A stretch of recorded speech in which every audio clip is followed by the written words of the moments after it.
The activities of WikiLeaks are not without controversy. In April 2015, they posted 30,287 documents from Sony Pictures Entertainment and 173,132 emails to and from more than 2,200 SPE email addresses, which were leaked to the public in the course of a major hacking scandal. I know some of the people who had private Sony emails published, and they certainly felt violated by this data dump.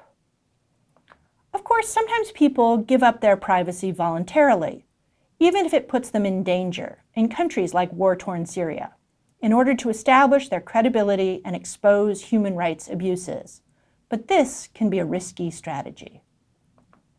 More and more governments are using digital technology to crowdsource information about political protesters.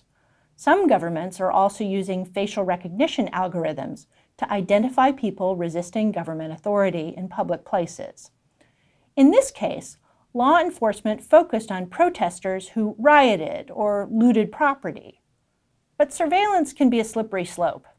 In this case, the focus of Iranian authorities was on identifying peaceful protesters using the labor of volunteers on the web.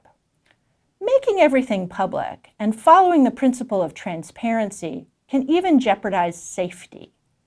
In the case of the WikiLeaks publication of diplomatic cables in 2010, not all names of confidential sources were redacted. So political dissidents were at risk of being persecuted as spies in their home countries. A practice of transparency among hardcore hackers known as doxing has become particularly controversial. During the so-called Gamergate debate between feminist and anti-feminist developers, designers, critics, and players of video games, private information was published online that subjected certain participants to harassment. Unpublished home addresses and social security numbers were put online without people's consent. We also need to consider someone's dignity when discussing the importance of transparency. Police departments now are called upon to release videos that show officer-involved shootings, which might be recorded by squad cars or body cams. But not all scenes of violence promote human dignity. Our news media does not rebroadcast footage that shows the beheading of hostages, despite prurient interest, because such footage undermines the dignity of the victim. This was not always the case in our journalistic practices, as this photo by mid-century photojournalist Margaret Bourke-White indicates. Other news organizations have been careful to hide the faces of the dead. In our case, we often hide the faces if the corpses are of our own soldiers.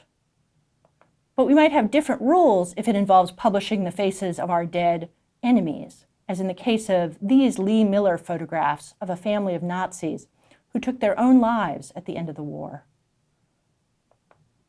Even if an image reveals a human rights abuse, as in the case of photos of the humiliation of prisoners by U.S. soldiers at Abu Ghraib prison in Iraq, particularly graphic images might have been blurred, edited, or omitted by news editors.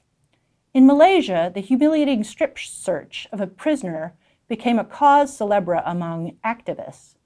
But many human rights workers were uncomfortable with how the so-called Squatgate case might have undermined her personal dignity.